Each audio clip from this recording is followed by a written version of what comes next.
What's going on? My name is Matt Kohn and you are watching Different Hunger TV. I'll be sharing interviews with you that take you behind the scenes into the lives and journeys of the world's most inspiring individuals.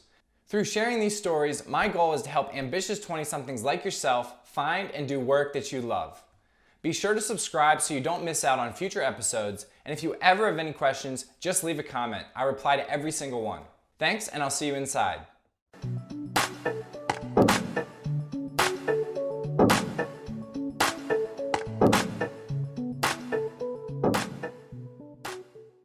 So I was introduced to Coss Marte through a friend. At the time I was doing these interviews and he reached out and said, look man, you need to reach out to Coss. This guy's story is crazy. I did some research on him, and at that time he had been featured by major press publications like ESPN, CNN, Men's Fitness, and frankly, I didn't think he was going to be too accessible. However, I was wrong. He turned out to be super accessible, very friendly. We quickly became friends and he agreed to an interview. So I'm super excited to share this interview with you because it really shows you that no matter what the circumstance, you can reinvent yourself. I mean, Coss Marte was someone who got involved with drugs at a very young age. He got very deep into the world of drugs, which landed him in prison. But as you'll learn, he was able to reinvent himself and use the skills that he learned on the streets for good. So I'm here with my man Coss Marte. He is an entrepreneur, TEDx speaker, and former convict, and his story is just incredible. I came across it through a friend and I was like, damn, I want to speak with this guy. I want to sit down with him. So Coss, thank you for being here today. Oh, thank you. Thank you. Awesome, man. So before you were running ConBody, you were a convict and you were a drug dealer making millions in New York City. So why don't you tell us a little bit about that life and how you got into the hustle? Yeah, so that life was crazy. I got into the hustle at a very early age, and I grew up around in this neighborhood where I opened up ConBody. And my family, came from the Dominican Republic with a little bit of money. My mom and I basically made ends meet. Mm-hmm. And then, seeing her struggle and seeing the other people on the streets who were making money were the people that I seen in the corner selling drugs, and I would see, heroin everywhere, just like people shooting up, using drugs, sniffing, whatever, all over the place. And I thought it was normal. I would see lines of people buying drugs, people shooting up right in front of me, and before I even started going to school. So when I would go to school, people would ask me, "What do you want to be?" I told them I want to be rich. And that's what I wanted to be, and that's what I became. I started hustling and dealing with drugs at 11. From there, at 16, I started, dealing with this guy in the corner, managing my own corner on Aldridge Road, right off this corner. And then after that, at 19, I inherited the corner. Well, at 19, I was making over $2 million a year. Wow. Inherited the corner, like running this whole service, had over 20 people working for me, and it was crazy. And yeah, there was a whole, it was just nuts. Yeah. I have no words for what we did back in the day, but it was nuts. Yeah, and so how old were you at that point when you were making millions of dollars selling drugs? I started at 17, 18. 17, and so by 17 or 18 you were making that much money? Yeah.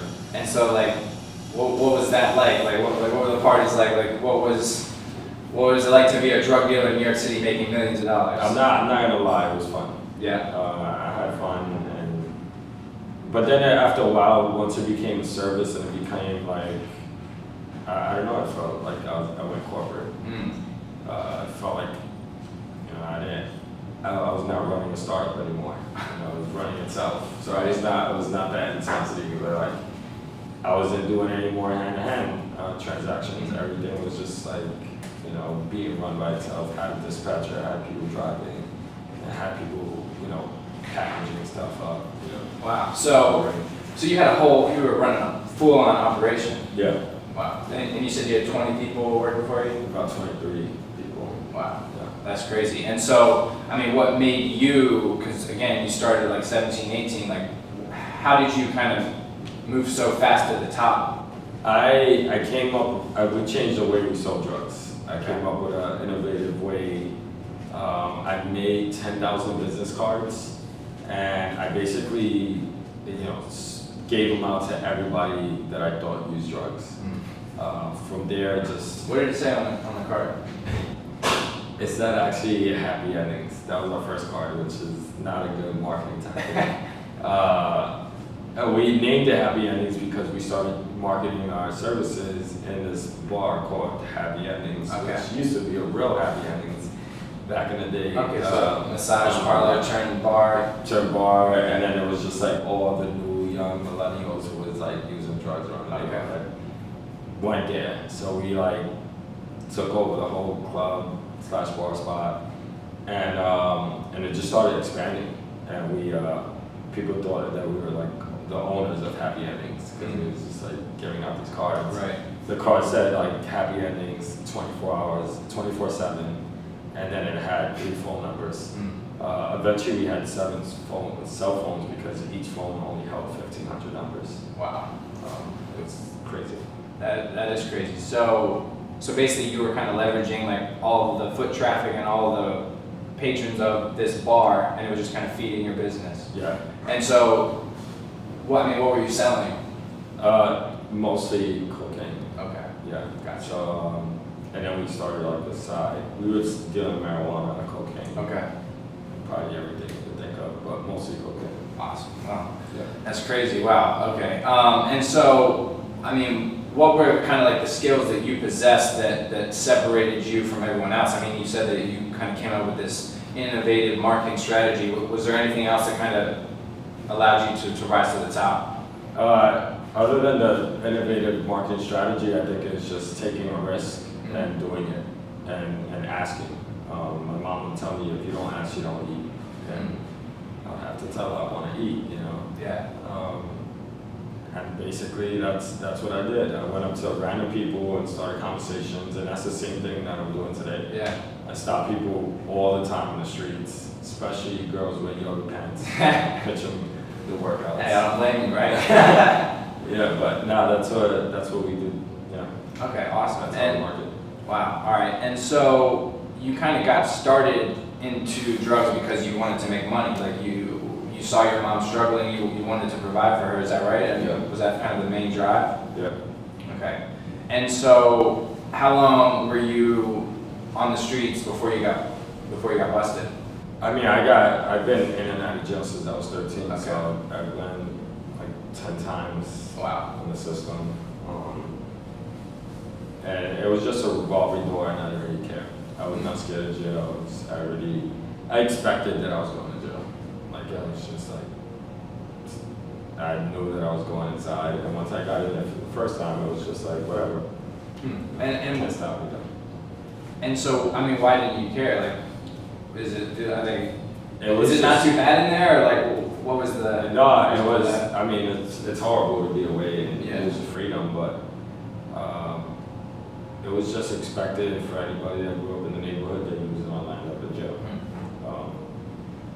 Like my friends and I were getting stopped 2 or 3 times a day on the street, getting searched, and when we started selling drugs and I started the whole service, I basically had everybody on my team because we were wearing like baggy pants and the stereotypical like hood, thug, whatever you want to call it, backward hats and whatever. And I told everybody on my team, like, yo, we gotta stop doing this. We gotta change the way we dress. So we started wearing suits, ties, Okay. and started approaching, people with wealth and stopped dealing with the corner.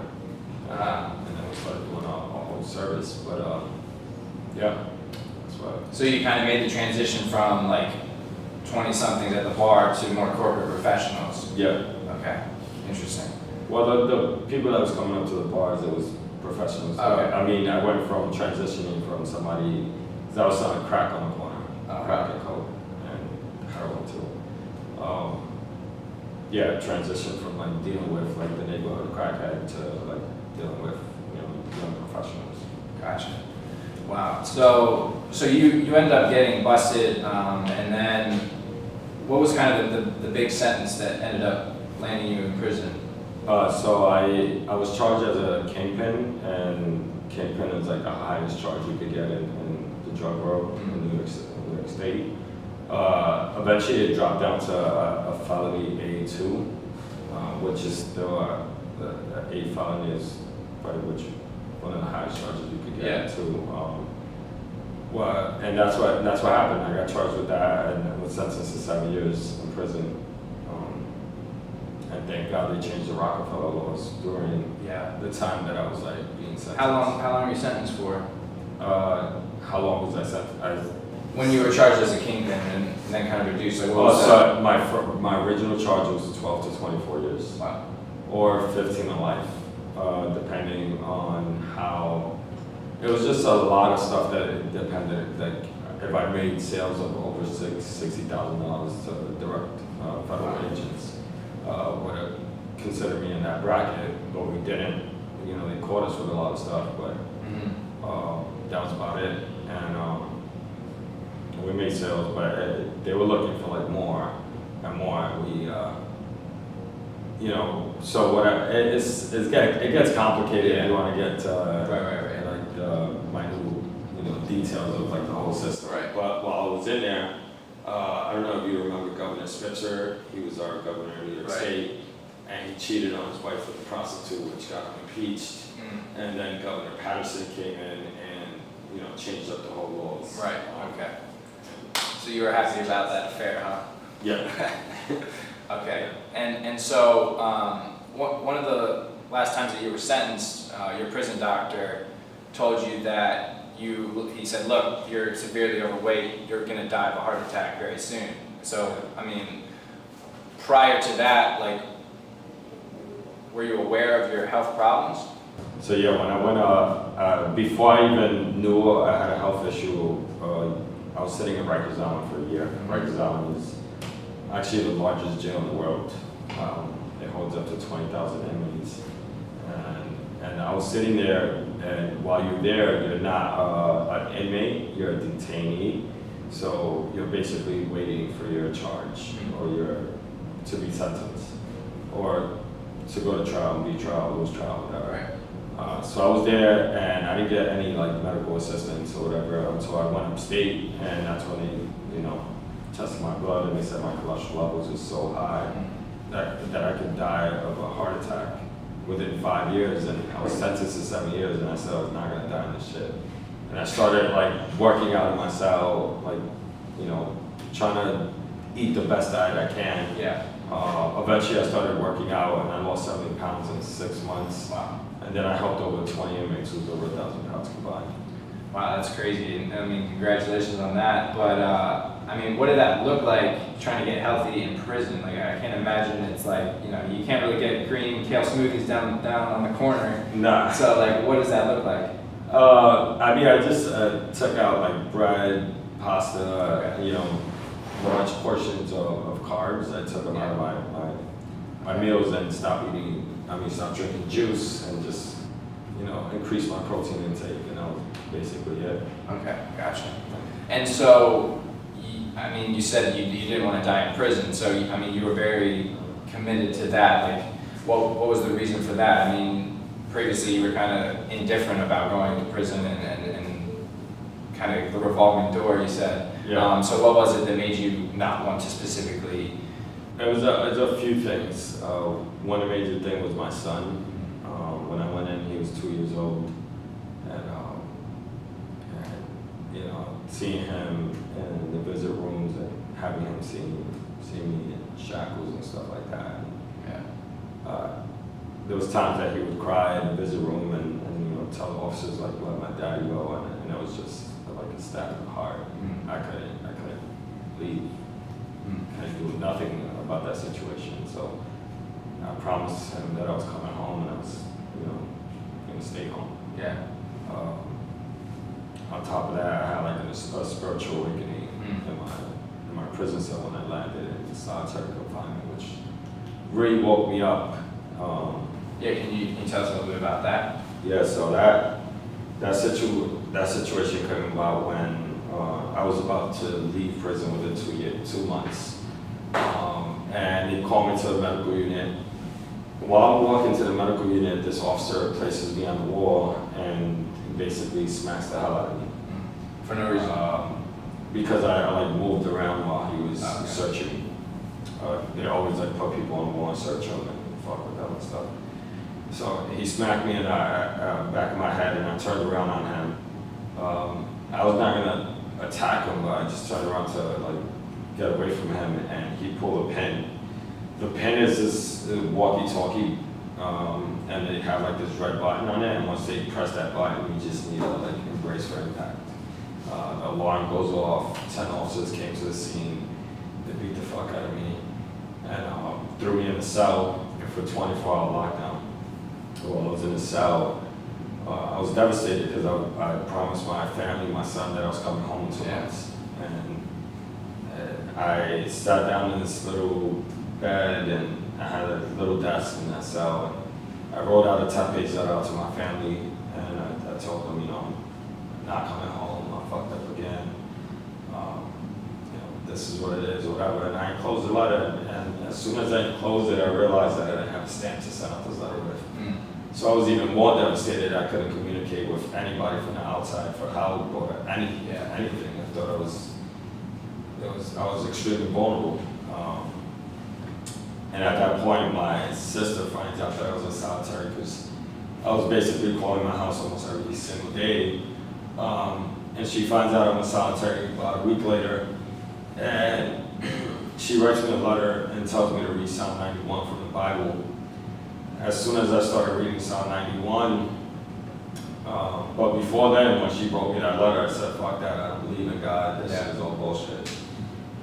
But I laid down on my bed after a week, and I was bored as hell. I opened up the Bible and started reading Psalm 91. And as soon as I started reading it, a stamp fell out of my Bible. And it was the stamp that I needed to send out that letter with. And that just really brought chills to my body, and I felt like it was something unnatural, you know. And I began reading the Bible from front to back, and I started believing that what I was doing was wrong.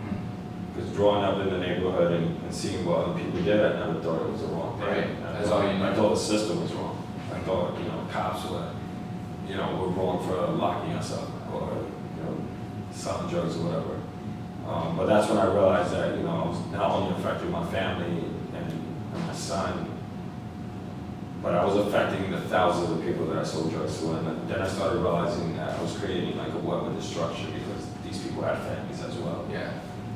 So I said I needed to change, and that's when I came up with the idea of Kohn Body, and how I wanted to do this prison style workout. Because before going into that cell, I was already helping these inmates in the yard, and that's when I came up with the idea. Like, you know, I started writing a whole workout routine, and I basically came out of the cell and started incorporating it.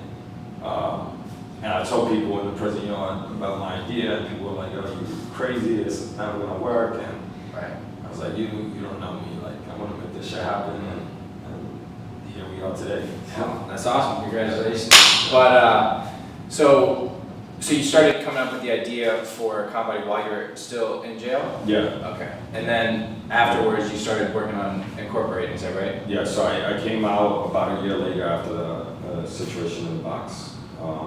Because that situation happened, I was about to do 3 more years, but they gave me an extra year. Okay. So I did that, and then came out and started it right away. I started going to the park, started doing it in the park. Eventually started renting out studio space, and from there I took it here. Now we're expanding even more. Awesome. It's crazy. Cool. And so, I mean, you're fresh out of prison. You have this startup idea. What's it like to be a startup entrepreneur as a former convict? I can't imagine it's too easy, but I felt like I had nothing else to lose, and it was out of like desperation. I came out, and it was like I couldn't provide my son with an $8 an hour job.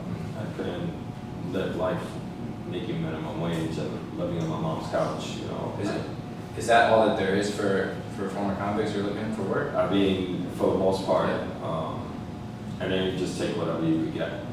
So I took whatever I could get, and I basically started in this hotel cleaning toilets, and that's what I was doing. I did that for a few months, and then until I transitioned to start doing this, and I started doing this full time. Awesome. And so, kind of going back to your life on the streets, I mean, you know, you were hustling, you were marketing yourself, you were hustling again. And so, the skills that you learned on the streets, I mean, which of those skills, like, specifically kind of prepared you for this new world of entrepreneurship? I think the number one experience was persistency, and believing that if I show up every single day, deliver a great service, that it's gonna pop off. You know, when I was in the street, I was waking up every morning, sitting in that milk crate in the corner. I was a line out there, and you know, at the beginning, I was only making like 50, maybe $100 a day, and then eventually started making real money. But it took a while for me to, you know, I invested a lot of money, invested a lot of time, and I know if I do the same thing in the entrepreneurial aspect, that you know, it's all about taking, you know, being persistent, showing up every single day, believing that it's gonna come forward. Yeah, that's awesome, man. You know, you see your son, you know you have to provide for him, so you know that you just have to make it work. And I mean, again, going back a few years, you were making millions of dollars. Like, did it ever cross your mind to go back to that life, or what? Nah, my mind was already set that I can't go back to that life. It's just, I just kept imagining, and you know, my son going through that situation. I didn't want him to go through the same things that I went through. So you know, I said I needed a change. I needed to make it happen. And I was like, you know, I don't know. I was just transformed spiritually and a different human being. Yeah. Well, that's great. I mean, I think it's admirable that you just completely cleaned up your act, and you know, you had a second chance. You went back and you invested in other people and making a difference, which is amazing.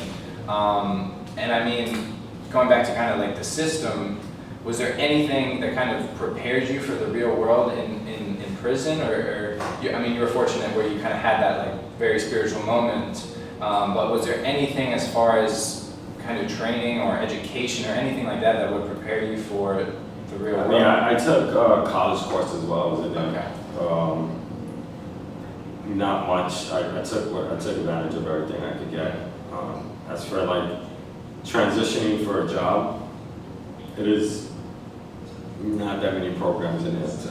You know, I didn't have really any programs that could transition me to a job. And I think the biggest factor in transition was change was technology.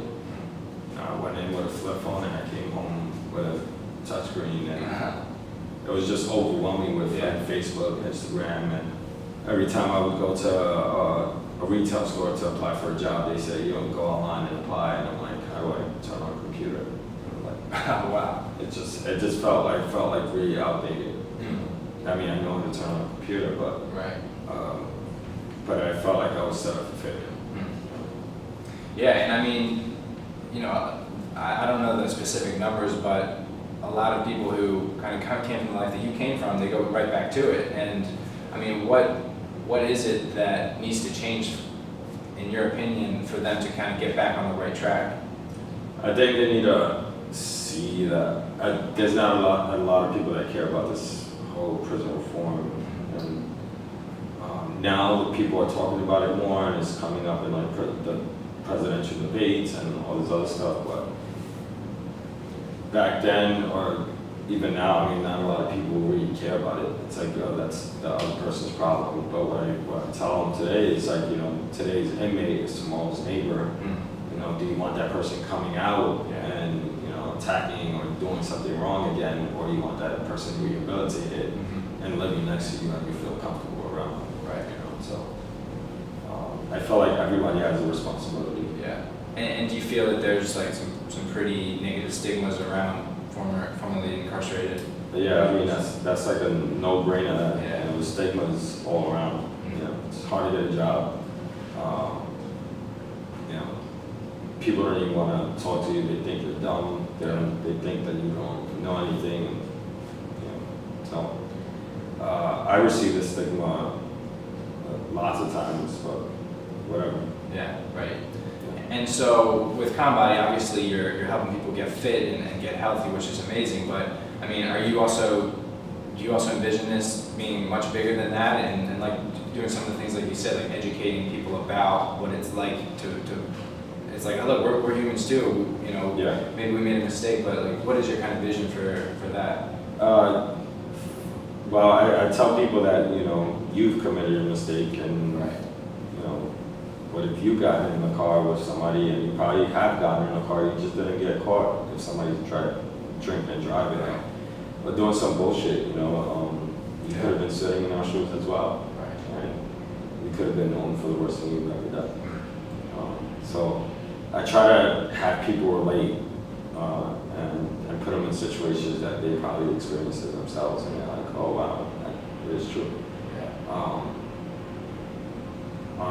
I mean, it's on top of that, we're working on what we do here is break down the stereotypes between formerly incarcerated people and young professionals. Like people that come here to classes, and it took a while before people started getting comfortable and you know, trusting the media, and people were like, oh, I heard about you in the New York Times or whatever. Right. And they'll come here and they'll look at this and they'll still be a little bit scared, and then we have to like drag them in the class, you know. But they come out loving it, you know, and they come out, you know, looking at the instructor who's a formerly incarcerated person as a human being. Yeah. Like I would, you know, hang out with this guy, or like go out, you know, have a drink after, you know, work out, whatever. Right. And we just try to create a fun aspect and, you know, make it happen. Awesome. Cool. Well, yeah. I mean, I love what you're doing. I wish you guys nothing but the best. And again, I mean, your story is so powerful and so inspiring. I mean, anyone who's listening who, you know, has maybe had a big fuck up or some big obstacle, I mean, hearing your story is certainly going to be motivation for them to keep pushing through. So thank you for sharing that with us. Thank you. And if you're not in town and you want to check us out, you know, check us out. New platform that we're just launching in October 3rd, Kohn Body Live. Cool. You know, you could do the virtual workouts. All you need is your body, small space, and an ex-convict in your face. So to get you that prison body you always desired. Awesome. Cool. You heard my story, and what we're doing in Kohn Body is incredible. But I want to challenge you and see how you can make and solve this problem of reducing the recidivism rate and helping end the discriminative, you know, society that we live in right now. So it's hard to, you know, find a job, and even with one who's been formerly incarcerated, it's even, you know, 10 times as harder.